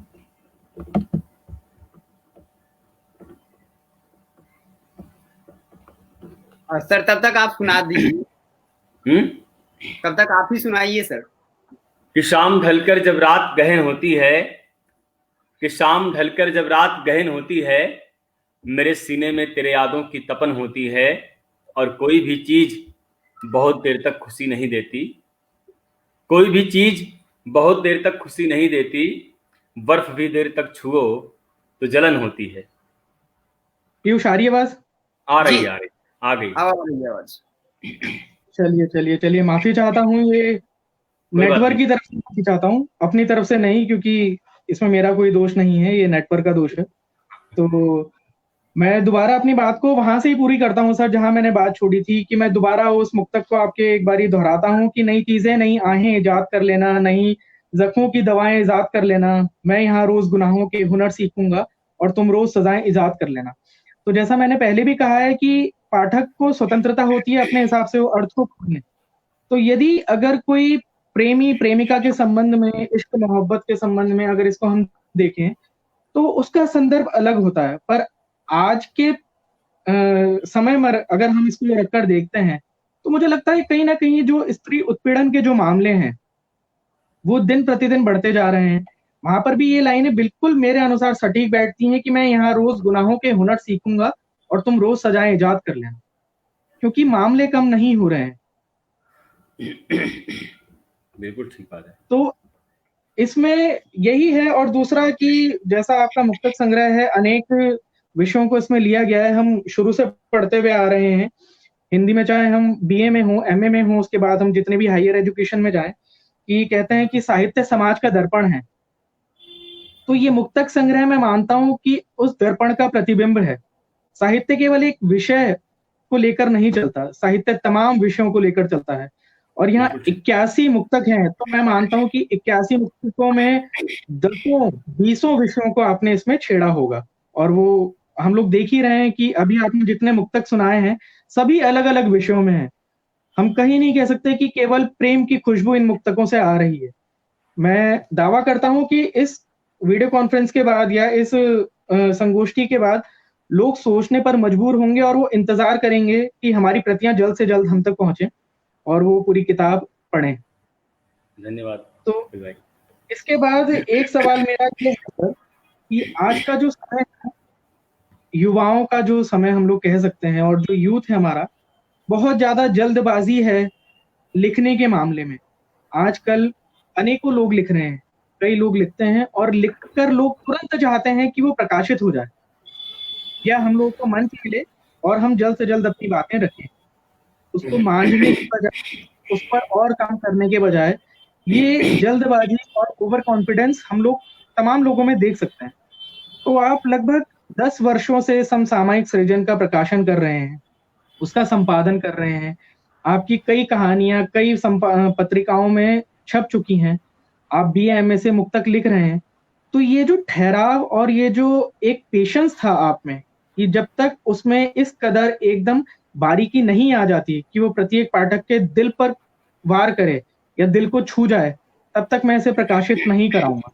तो ठहराव अपने आप में बहुत बड़ी बात है। तो इसके बारे में कुछ बताइए सर? बिल्कुल ठीक बात है। देखो, मैं 2005 में हंसराज कॉलेज में आया जी, और मेरी जो बच्चों के बीच में मेरी जो लोकप्रियता हुई, वो 2 चीज़ों जी, से हुई। एक तो मतलब एक तो मुक्तक लिखता था मैं, सुनाता था, शायरी में बहुत शौक था। दूसरा था कि हम एक्टिव बहुत रहते थे। आप जी, हंसराज कॉलेज में आ गए हैं या आप रमा मैम के साथ जुड़ गए हैं, तो इसका मतलब है कि आपको एक्टिव होना पड़ेगा। वो आपको एक्टिव कर जी, देती हैं। खूब एक्टिव रहते थे और लगभग 5 साल पहले ही जब मैंने पीएचडी में एडमिशन लिया, तभी लोग मुझसे कहते थे कि मुक्तक संग्रह निकाल दो, आपका तो मुक्तक संग्रह निकलना चाहिए, क्योंकि लोग जानते थे कि मेरे पास लेकिन मैं आपको बताऊं कि कम से कम मेरे 200 मुक्तक वो रद्दी में बिक गए होंगे। कहीं डायरी में लिख ली, कहीं कॉपी में लिख लिया और फिर इसके जी, बाद सब चले गए। तो जी, मैंने बहुत सारे मुक्तकों को रिकॉल किया और जी, उस समय की चीज़ों को मैंने फिर फेसबुक पे कुछ चीज़ों को सर्च किया, फिर उनको थोड़ा सुधार किया, उनके शब्दों में, उनके व्याकरण में थोड़ा सुधार किया। तो जी, मुझे कभी जल्दी नहीं रही कि मतलब मेरी कोई चीज़, जैसे कि सिनेमा पे मेरी किताब आई, तो जी, मैं चाहता हूँ मेरी किताब बहुत पहले भी आ चुकी होती, लेकिन मुझे जी, मतलब जी, मैं चाहता हूँ कि जो भी चीज़ मार्केट में आएगी, जो चीज़ मेरी आज छपेगी, मेरी पहचान जी, और मेरा मूल्यांकन उसी से 10 साल बाद होगा। बिल्कुल, मैं चाहता हूँ कि जो चीज़ मैं अभी लिख रहा हूँ, उससे मेरा मूल्यांकन, अगर कल के लिए मैं कुछ बेहतर लिख दूँ, बहुत चर्चित लिख जी, दूँ, तो मेरा मूल्यांकन, वो मूल्यांकन इससे कमज़ोर ना हो। इसलिए मैंने बिल्कुल, बाकायदा बिल्कुल 15 सर, साल का समय लिया इस मुक्तक संग्रह को बनाने में। और मुझे बहुत खुशी है बड़ी कि बात है। मतलब मैंने जो सोचा था, वो इस मुक्तक संग्रह में आया हुआ है। बहुत मतलब अच्छे मुक्तक मैंने लिए। 2-4 मुक्तक हैं, जो आपको लगेगा कि यार बात बनी नहीं, लेकिन उनका भी कोई न कोई मतलब एक अर्थ है। जैसे कि दरियाओं ने ठहरने की ज़िद कर ली है। दरियाओं ने ठहरने की ज़िद कर ली है, ये शहर के सारे समंदर खतरे में है। वाह! मैं आईना तुम्हारी धमकियों से सच दिखाना छोड़ दूंगा क्या? मैं आईना भी हूं, सिर्फ शीशा नहीं। वाह! तो कुछ मुक्तक में ऐसी हैं जिनके अपने अपने लॉजिक हैं, अपने मतलब बड़े गंभीर से मतलब हैं, कि जिनके सीने में जी, पीर पराई नहीं होती, उनकी आंसुओं में कोई सच्चाई नहीं होती। वाह! झुकाया जा सके ना जो आसमां से, जो हौसले से, जी, किसी भी आसमां की इतनी ऊंचाई नहीं होती। क्या बात है ये सर, सब देखिए, बहुत बढ़िया, बहुत छोटे बढ़िया। मतलब ये मुक्तक हैं। एक मुक्तक है कि जिनके छत पे परिंदों को दाने नहीं मिलते, जिनके छत पे परिंदों को दाने नहीं मिलते, उनके रूह को मुकम्मल ठिकाने नहीं मिलते। और मिलना बिछड़ना तो किस्मत की बात है, किसी से रोज मिलते हैं, किसी से जमाने नहीं मिलते। तो ऐसे भी मुक्तक कभी कभी जी, बन जाते हैं। 2 पार्ट जी, में 2 अर्थ निकलता है। तो बहुत जल्द मुझे भी लगता है, मुझे एक बहुत अच्छी बात, मुझे ध्यान नहीं आ रहा, मैंने कहीं सुनी थी कि आपकी फसल बहुत अच्छी हो ना, जी किसान की फसल अगर बहुत अच्छी हो जी तो उसको लहलहाते हुए देखना चाहिए, खुश होना चाहिए। समय से पहले जी अगर आपने उसे काट दिया तो फिर वो बेकार हो जाएगी। जी। तो मैंने सोचा कि इस फसल को क्या पहले बात है सर, लहलहाते हुए देखूं पहले से, और मुझे खुशी है कि बहुत मतलब बढ़िया मैंने सर। मैंने जो मुक्तक इसमें लिए हैं, बहुत मन से उनको लिखा, मैंने उनको सुधारा, तब इसमें दिया। जी जी जी। मैं इस बातचीत के बीच एक बात और कहना चाहूंगा श्रोताओं से कि जिन लोगों ने भी अभी तक इस मुक्तक संग्रह की बुकिंग नहीं की है, वो लोग अपनी बुकिंग कर लें, क्योंकि जिस हिसाब से ये मुक्तक संग्रह धड़ाधड़ बिक रहा है और पाठकों तक पहुंच रहा है, मुझे लग रहा है जल्दी आउट ऑफ स्टॉक जाने वाला है। उसके बाद आप लोगों को उसमें समय लगेगा। और एक निजी राय आप लोगों को और देता हूँ, इसमें थोड़ा डिलीवरी चार्ज को लेकर विद्यार्थियों की भी समस्याएं आई हैं। जो डिलीवरी चार्ज इसमें लगाया है, तो उसमें एक मेरा सुझाव है कि आप लोग कुछ लोग मिलकर इस कविता संग्रह को मंगाएं, इस मुक्तक संग्रह को मंगाएं। उसमें डिलीवरी चार्ज आपका कॉमन लगेगा और किताब उस तरह से आप लोगों तक 75 के बजाय जो वो 120 की आपको मिल रही है, वो 85-90 रुपए के बीच बीच में आपको मिल जाएगी, यदि आप 4 से 5 लोग मिलकर मंगाते हैं। तो इस बात का थोड़ा ध्यान रखें और जल्द से जल्द इसको ऑर्डर करें। तो ठीक है, अब मैं एक मैं बात भी पूछे मैं बिना भी सबसे मैं भी नहीं। मैं भी अनुरोध कर रहा हूँ कि जरूर आप लोग ये मुक्तक संग्रह खरीदिए। आप लोगों को लगेगा कि आपने कोई अच्छी चीज पढ़ी है, और मुझे भी अच्छा लगेगा कि मेरा संग्रह लोगों को पसंद आ रहा है, लोग पढ़ रहे हैं इसको। मैं सबसे अनुरोध कर रहा हूँ, लगातार आप लोगों से भी कर रहा हूँ। जी जी जी।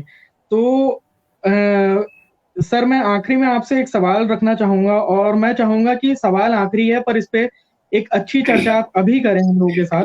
क्योंकि आपने सिनेमा की बात हम लोगों से कही, पहले आपने शुरुआत में भी कहा, बाद में भी कहा, और सिनेमा से, रंगमंच से मेरा एक निजी रूप से एक जुड़ाव है, लगाव है।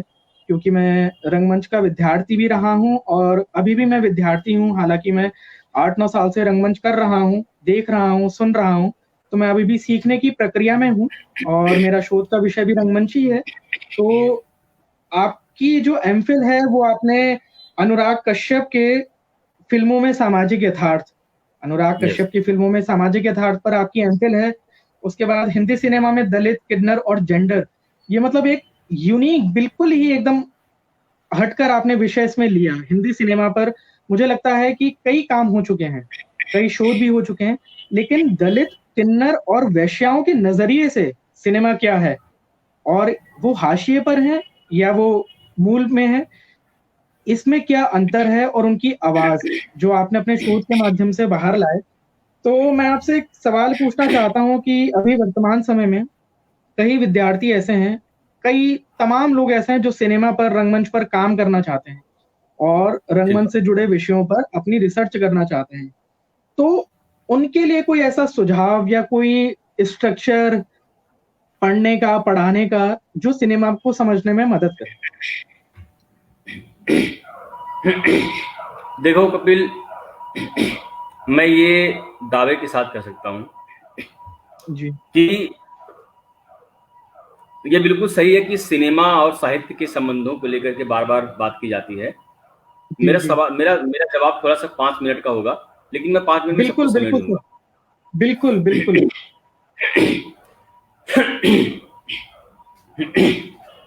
सिनेमा और साहित्य के संबंधों को लेकर जब बात की जाती है तो कहा जाता है कि साहित्य और सिनेमा में संबंध नहीं है, लेकिन मैं ये गारंटी दे सकता हूँ कि बिना साहित्य के सिनेमा बन नहीं सकता है, बिल्कुल।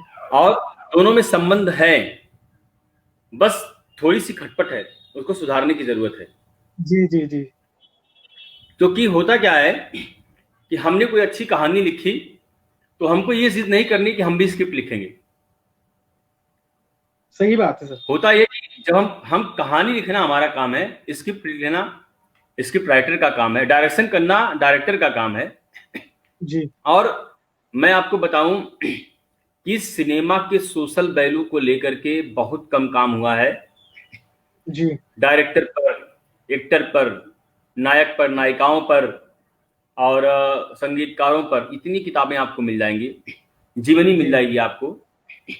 लेकिन सिनेमा में जो कंट्राडिक्शन है, जो सिनेमा में जो मतलब सामाजिक उद्देश्य है, बातें की जाती हैं अलग अलग विषयों को, स्त्री को लेकर, दलित को लेकर के, किन्नरों को लेकर, और तमाम तमाम हजारों विषय ऐसे हैं, उनके मूल विषय पर कभी बात नहीं की जाती सिनेमा में। क्योंकि हमारे यहाँ जो सिनेमा समीक्षा की परंपरा है बहुत सतही है।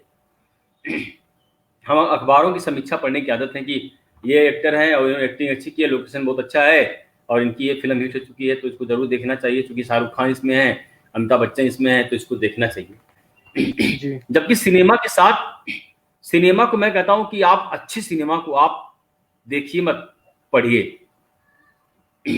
समय बदल चुका है, सिनेमा बदल चुका है। अनुराग कश्यप ने कहा कि सिनेमा अब गली मोहल्ले से निकलेगा। छोटे छोटे रिसर्च करने वाले स्टूडेंट लोग अब फिल्में बना रहे हैं। सिनेमा में बहस शुरू हो चुकी है कि अब 3 घंटे का सिनेमा कोई नहीं देखता है, अब आप 1 घंटे की फिल्म बनाइए, अब गाने को खत्म करिए, और गाना अगर आप चला भी रहे हैं तो आप गाना को आप स्टोरी के साथ मर्ज करिए। और ये बहस यहाँ तक आ गई कि अब वेब सीरीज क्यों बनाई जा रही है। आधे घंटे की वेब सीरीज होती है, 16 पार्ट में होती है, आप 16 पार्ट में उसको देख लेते हैं।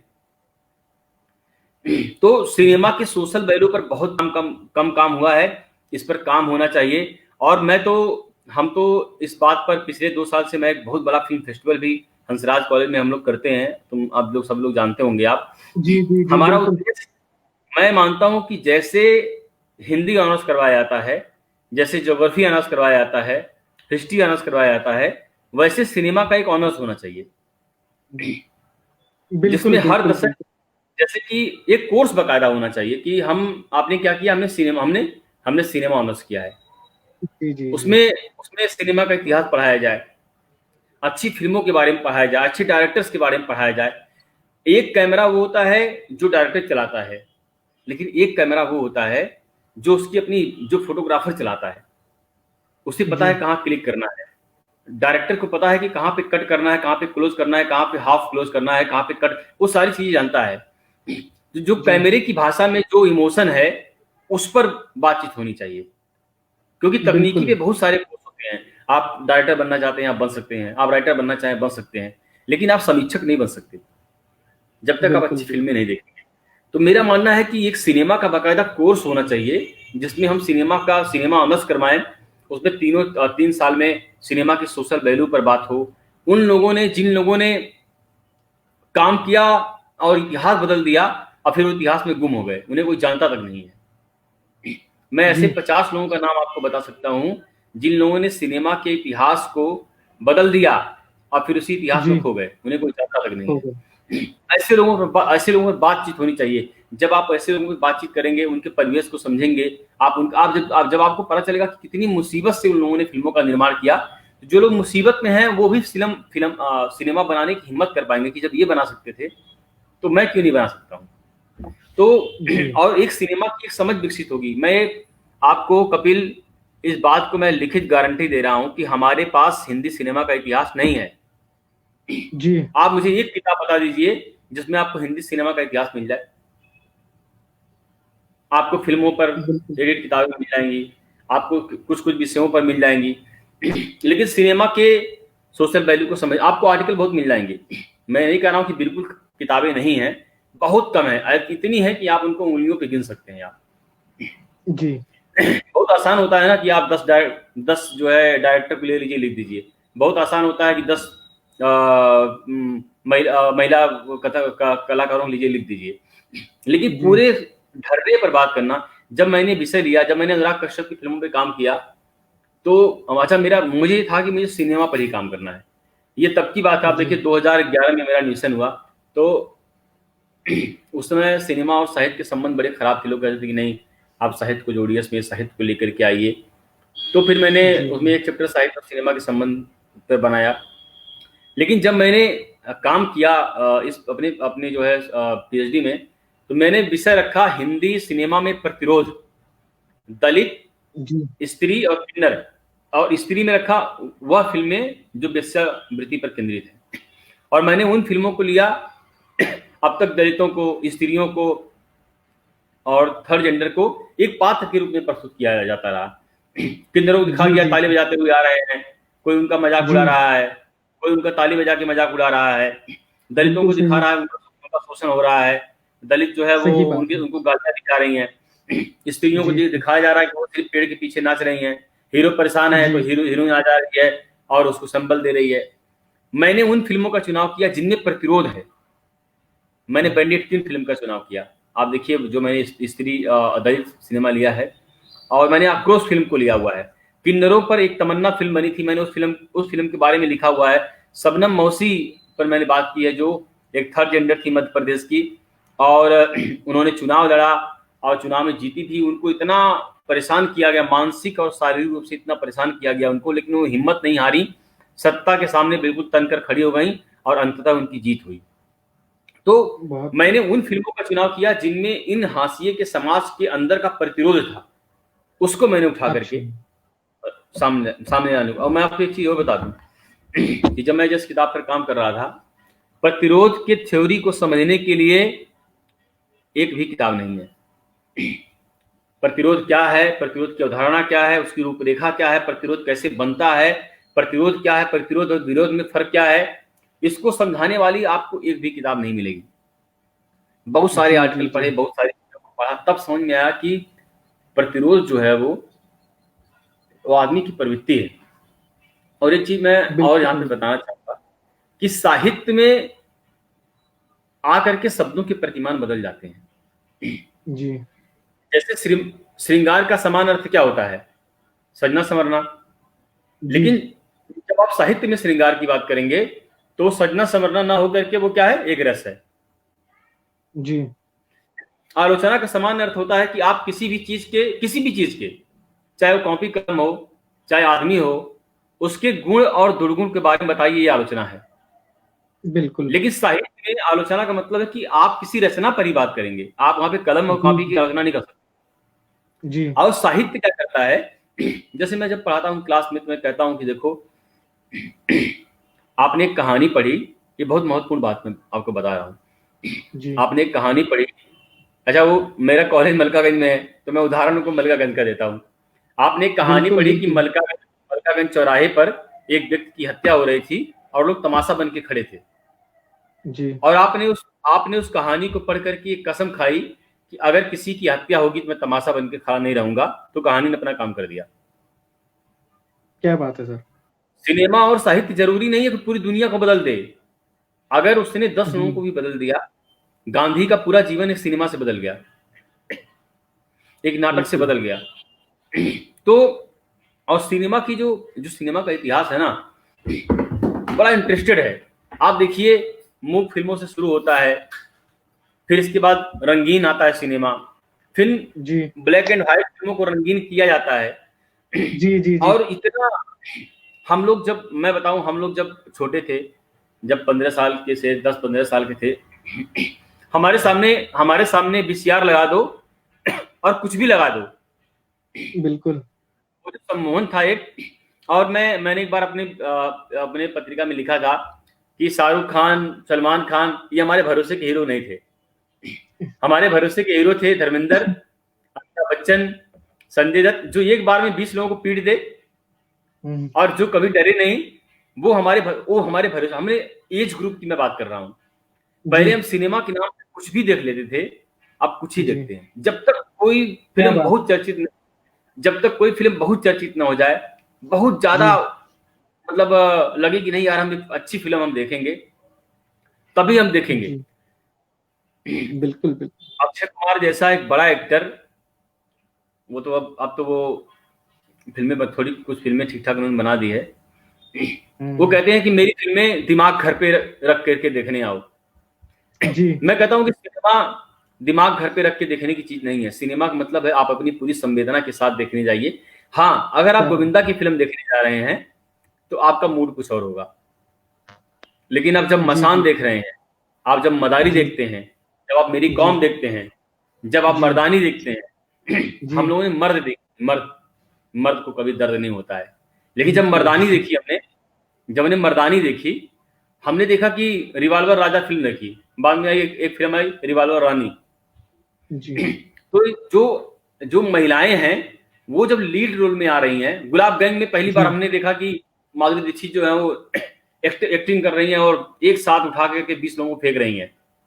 जी ये फैंटेसी है हमारे जीवन का, हम चाहते हैं कि ऐसा हो।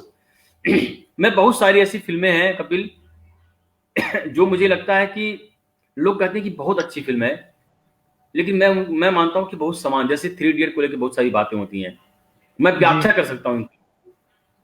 जैसे पीके पीके को लेकर बात होती है, बहुत सतही जी विषय पर एक फिल्म बनाई गई। ओ माय गॉड, उससे ज्यादा अच्छी फिल्म है। आप चिंगारी देखिए, जिसको मैंने लिया हुआ है, बेश्या वाली फिल्मों में लिया है। आप देखिए चिंगारी देखिए, एक मठ का जो महंत है वो लड़कियों का शोषण करता है। उस जगह पर जब कोई लड़की आती सबसे पहले महंत के पास जाती है।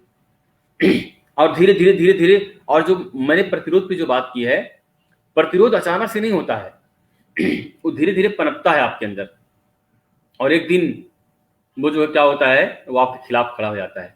मैंने प्रतिरोध की जो परिभाषा दी है, जीवन के अवरोध में आने वाले विरोध में खड़ा हो जाना प्रतिरोध है।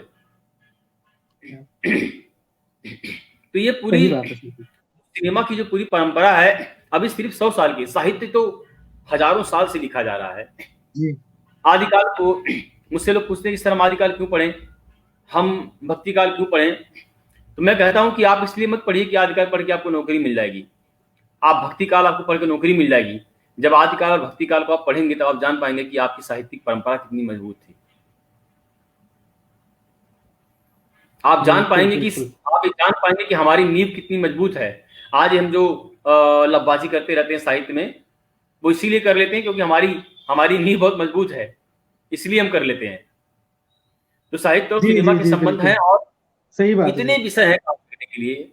मुझे लोग फोन कर लें, मैं सिनेमा पे 100 विषय बता सकता हूं जिस पर काम किया जा सकता है, जिस पर शोध किया जा सकता है। बिल्कुल बिल्कुल। तो सर यही है, और इसके साथ साथ मैं रचयिता के माध्यम से ये बात कहना चाहूंगा कि जैसा सर ने बताया कि ये पाठ्यक्रम में इसको शामिल होना चाहिए, सिनेमा को पाठ्यक्रम में हाँ, रंगमंच पढ़ाया जाता है, अनुवाद पढ़ाया जाता है। जी सर। मतलब इसका ऑनर्स होना चाहिए, बिल्कुल, मतलब सिनेमा ऑनर्स होना चाहिए। मैं इस बात के पक्ष में हूँ। जी जी मैं यही कह रहा हूँ ना सर, सिनेमा पाठ्यक्रम में शामिल होना चाहिए। हाँ बिल्कुल तो बिल्कुल। इसके लिए हम एक तरह से इसके लिए सत्ता व्यवस्था और प्रशासन का भी इसमें हम चाहते हैं कि महत्वपूर्ण योगदान रहे, क्योंकि बिना उनके आए, उनके हस्तक्षेप के बिना ये संभव नहीं है। यदि प्रशासन चाहे तो ये कर सकता है। तो हम रचयिता के माध्यम से मैं निवेदन करूंगा कि ये बात प्रशासन तक पहुंचे कि ऐसा होना चाहिए, वरना इसमें अर्थ भी इतना अधिक लगता है, पैसा इतना है। और आप तो सर फिल्म फेस्टिवल कराते हैं, आप इस समस्या से जूझते हैं, आपको पता है कि एक फिल्म फेस्टिवल कराने में पहली बार हमने विशाल भारद्वाज को बुलाया था। विशाल भारद्वाज जी ने यही कहा था। और कपिल देखिए, रमा जी और मैं, हम दोनों लोग मिलकर के इस पर थोड़ा थोड़ा प्लान बना रहे हैं, और रमा जी बहुत सहयोग करें, क्योंकि आइडिया को विकसित करने में और आइडिया को बनाने में मैं तो बस खाली उसको करता हूँ, उसको बड़े रूप में विस्तार देने में मैम की बहुत बड़ी भूमिका है। इसको हम ये देखिए, ये कोई व्यक्तिगत व्यक्ति नहीं कर सकता है, कोई संस्था नहीं कर सकती है। कोई संस्था करेगी तो यूजीसी इसको पास नहीं करेगा। ये बकायदा यूजीसी में इसका मैटर जाए, यूजीसी इसको कंसीडर करे, भले से 5 साल 10 साल समय लग जाए, लेकिन ये ऑनर्स के रूप में आना चाहिए। जैसे पत्रकारिता पढ़ाया जाता है, वैसे इसको पढ़ाया जाता है सर। जी वही कह रहा हूँ, इसको प्रशासन को इसमें शामिल होने की बहुत जरूरत है। बिना उनके योगदान के ये मतलब इतना संभव नहीं है। और बाकी आपने कहा कि आप हैं, रमा मैम हैं, बाकी तमाम टीचर हैं, और जो भी शोधार्थी हैं वो इस कार्यक्रम में, इस मुहिम में आप लोगों के साथ हैं। तो मैं निजी तौर पर आश्वासन देता हूँ कि हम लोगों से जो कुछ भी मदद हो पाएगी। कपिल भाई, ये रमा मैम ने कमेंट किया है कि हंसराज कॉलेज तैयार है। जी मैं मतलब इनसे सच में इसीलिए रमा मैम से इतना प्यार करता हूं मैं, कि वो कभी भी ये नहीं कहती है कि मैं करूंगी या तुम करोगे। वो उनके लिए हंसराज कॉलेज, मैं देख रहा हूं पिछले 15 सालों से देख रहा हूं, हंसराज कॉलेज उनके लिए सबसे, उन्होंने हिंदी को लेकर के इतना बड़ा कैंपेन शुरू किया, हिंदी को राष्ट्रभाषा बनाने के लिए। उन्होंने कहा कि ये डॉक्टर रमा का कैंपेन नहीं है, ये हंसराज कॉलेज का कैंपेन है। बिल्कुल बिल्कुल बिल्कुल। ये जो बात है, देखो मैम, मतलब कि ये संस्था, मैम ने कहा कि ये संस्था का काम है, ये किसी व्यक्ति विशेष का जी काम नहीं है। और इसमें मुझे तो लगता जी है कि इसमें अगर हम लोग जुड़े, इस पर लगातार लिखें, तो निश्चित रूप से हमें सफलता मिलेगी, इसमें कोई डाउट नहीं है। समय लगता है चीजों में, और निश्चित रूप से जी हम जी इसमें जी सफल होंगे। जी। तो सर, इसमें हमसे जितना योगदान हो पाएगा, जितना आप लोगों का सहयोग हो पाएगा, मैं निजी तौर पर आश्वासन देता हूँ कि हम लोग बढ़ चढ़कर इसमें आप लोगों के साथ रहेंगे। वैसे भी हर मुहिम में, हर काम में हम रमा मैम के साथ हैं, आप लोगों के साथ हैं, हंसराज कॉलेज के साथ हैं, क्योंकि हम हंसराज कॉलेज पे भरोसा कर सकते हैं, बिल्कुल कर सकते हैं। आप लोग एक बारी शुरुआत कीजिए, आप लोग एक बारी आगाज़ कीजिए, बाकी अंजाम तो बेहतर होगा ही, जैसा ये मुक्तक संग्रह का हमने देखा। मैं ऐसा-वैसा नहीं हूँ, और पहले ही दिन का संस्करण बिक जाना अपने आप में एक बहुत बड़ी उपलब्धि है। और मैं एक निवेदन रचयिता से और करना चाहूँगा कि सिनेमा पर और लंबी बातचीत हो सकती है, एक सार्थक बातचीत हो सकती है। तो मैं आपसे निवेदन करता हूँ रचयिता वालों से और रचयिता की पूरी टीम से कि बाद में एक कार्यक्रम रंगमंच पर और सिनेमा पर सर के साथ रखा जाए, जिसमें और खुलकर और मैं विस्तृत रूप चाहता हूँ से कि चर्चा की मैं जा चाहता सके, हूँ कि बातचीत हो मैं सके। मैं मैं चाहता हूँ तो कपिल, इसके मैं साथ चाहता हूँ अब आज का सेशन, अगर पीयूष अगर हमें अनुमति दें, अभी प्रतिनिधि हैं पीयूष रचयिता के, तो इस रमा सत्र को मैम अभी की हम। जी सर। मैं चाह महेंद्र सर कुछ बोल रहे हैं। मैं चाहता हूँ कि जी किताब जो अभी रमा मैम की 2 किताबें सिनेमा पे हैं, और भी मैं चाहता हूँ कि एक सेशन अगर आप मैम और रमा मैम और मैं, हम दोनों साथ में हो, तो मुझे लगता है कि हम और जी विस्तार से बात कर पाएंगे, क्योंकि मैम के पास बहुत अच्छी योजनाएं हैं। वो सिनेमा, वो तो मैम ने तो जी 30 वर्षों तक पत्रकारिता पढ़ाई है, रेडियो पर, अच्छा, हम जो धारावाहिक हैं, रमा मैम का जो काम है एमफिल का, वो धारावाहिकों पर है। हम लोग उड़ान दुनिया, इस सब धारावाहिकों में मैंने काम किया है। तो रमा मैम का जी सिनेमा जी से जो जी जुड़ाव है धारावाहिक से, वो बहुत लंबा है। तो हमें, मुझे लगता है कि अगर आप मैम को और मुझको एक साथ जोड़ेंगे, तो बहुत अच्छी सार्थक बात हो पाएगी इस मन से। बिल्कुल जी सर, बिल्कुल। इंतजार रहेगा उस संगोष्ठी का। जी हाँ बिल्कुल, पीयूष। हम चाहेंगे कि वो प्रोग्राम भी जल्द, और उसकी भी तारीख तय करके हम हो सकता है हम नवंबर में वो प्रोग्राम जल्द करा देंगे। मैम से आप बात करिएगा। तो जी जी तुम्हारा जरूर। मैं पहले ही एडवांस में शुक्रिया अदा करता हूँ इस पहल के लिए। और बाकी मैं ऐसा वैसा नहीं हूँ को इतनी उपलब्धि प्रदान करने में विशेष रूप से रचयिता का भी बहुत बड़ा योगदान रहा है, बहुत सहयोग रहा है। तो जो हमेशा कहा जाता है कि साहित्य की निस्वार्थ सेवा करना, उसका एक जीता जागता उदाहरण रचयिता हम लोगों के सामने है। बिना किसी बिल्कुल, स्वार्थ के, बिना देखिए, किसी मतलब आपसी फ़ायदे के जो हम लोगों ने ये प्रचार-प्रसार किया, तो तुम्हारा धन्यवाद बहुत-बहुत पीयूष और पूरी टीम मैं को। भी मैं ये कहना चाहूंगा, बहुत सारे ग्रुप यहाँ पे चल रहे हैं, जिस तरीके से इन्होंने सच में रचयिता क्रिएट नाम लिखा हुआ है, इन्होंने क्रिएटिव बनाया। जिसका जन्मदिन होता है जी, साहित्यकार का, उसकी उसकी पंक्तियों को डालना बड़ी बड़े क्रिएटिव ढंग से। और जिस तरह इन्होंने मुक्तक संग्रह को मेरा उन्होंने खूब लोगों तक पहुंचाया, मैं रचयिता का और कपिल भाई आपका भी बहुत बहुत आभारी हूँ। और इसके लिए, मतलब इतने अच्छे कार्यक्रम के लिए, सच में अभी बच्चे ही हैं, इतना मेहनत कर रहे हैं ये लोग, खूब काम कर रहे हैं। देखता हूँ कि रोज कम से कम इतने पोस्ट, एक संविधा पत्रिका आती है उसने, और रंगरेज ग्रुप ने, काफी लोगों ने इसको लगाया। तो मतलब मैं बधाई देता हूँ, शुभकामना भी देता हूँ। निश्चित रूप से आप मैम से बात करिए, वो जरूर इसके लिए तैयार होंगी। और जो मैम विषय देंगे, जो समय देंगे मैम, उनके हिसाब से हम भी अपने साथ अपना कोई डेट रख लेंगे। तो सच में मेरी तरफ से भी बहुत बहुत शुक्रिया पीयूष, तुमको बहुत बहुत धन्यवाद। और जी मैं रंग में रचयिता के लिए ये कहना चाहूँगा कि इस उम्र में तमाम बच्चे कहते हैं कि हमने ये करना है, या हम ये करना चाह रहे हैं। यार ये कैसे होगा? हम ये ऐसा करना सोच रहे हैं। तो पीयूष का एक दिन मेरे पास फ़ोन आता है, मैसेज आता है, कहता है भैया हमने कर दिया। वाह। तो वो चाह रहे हैं, सोच से आगे बढ़कर इनका सीधा यही मेरे पास सोचना है कि हमने कर दिया। क्योंकि पीयूष ने मेरे साथ रंगमंच भी किया है, हम लोगों ने हिंदू कॉलेज में साथ में कई नाटक भी किए हैं, तो उस समय से मैं पीयूष से परिचित हूँ। तो ये जज़्बा, और ये उस समय भी यही रहता था, हम लोग मंच की तैयारी करते थे, ये ड्रेसअप होकर आ जाता था, भैया मैं हो गया। तो वही वही चीज़ यहाँ पर भी दिखी उसकी रचयिता के लिए, और इतना समर्पण, इतना प्यार, इतनी मोहब्बत किसी साइट के लिए, और वो पूरी शिद्दत से उसको चलाना, तो अपने आप में काबिल-ए-तारीफ़ है, बहुत बड़ी बात है। तो पीयूष, धन्यवाद तुम्हारा, बहुत-बहुत शुक्रिया। बहुत बहुत महीन सर, आपका मेरी तरफ से बहुत-बहुत शुक्रिया। बिल्कुल सर। बहुत-बहुत आपका धन्यवाद, आप लोगों ने मुझे आमंत्रित किया। तो मैं इस सत्र को यहाँ समाप्त करते हुए पीयूष तुम्हें सौंपता हूँ। धन्यवाद। बिल्कुल भैया, एक रचयिता की एक छोटी सी टीम है और पूरी टीम मिलकर हम मेहनत करते हैं और हम चाहते हैं कि पाठकों तक कुछ अच्छा पढ़ने के लिए पहुंच सके। अभी हम देख रहे हैं कि कोई भी कुछ भी लिख करके अपने आप को कवि घोषित कर देता है और 4 पंक्ति लिख करके उसे कविता कहने लगता है। तो हम चाहते हैं कि एक अच्छा मंच हो जहां से अच्छी कविताएं जो है पाठकों तक पहुंचे। हम जानते हैं कि एक जो भी अगर हम कविताओं के प्रति सख्त होते हैं और कविताओं को प्रेषित करने में भी हम समय लेते हैं, तो इसके पीछे जरूर है कि हम कविताओं को परखते हैं और पढ़ते हैं और अगर हमें वो पसंद आती है, लगता है कि क्योंकि मैं साहित्य का विद्यार्थी हूँ और मुझे पता है कि किस तरह से कविताएं होनी चाहिए, तो उस तरीके से हम कविता का अध्ययन करते हैं और संपादक भी हैं हमारे साथ में और वो जिस तरह से हमें सुझाव देते हैं फिर हम उसका पोस्टर बनाते हैं।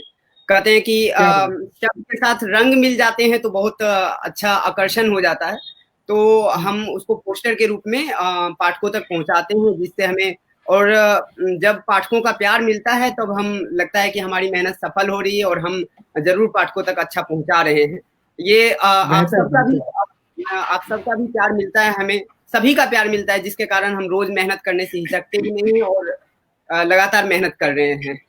मैं ये कहना चाहूंगा कि पीयूष, मैं मैं हंसराज कॉलेज में पढ़ाता हूँ और उसकी हैसियत से चाहे समझ लो चाहे जैसे भी, अगर मेरी कभी भी कोई जरूरत पड़े, देखो मैं इसलिए ये बात कह रहा हूँ क्योंकि ना मैं अगर अपनी जिंदगी में कुछ कर पाया हूँ तो मुझे भी प्रमोट किया गया है।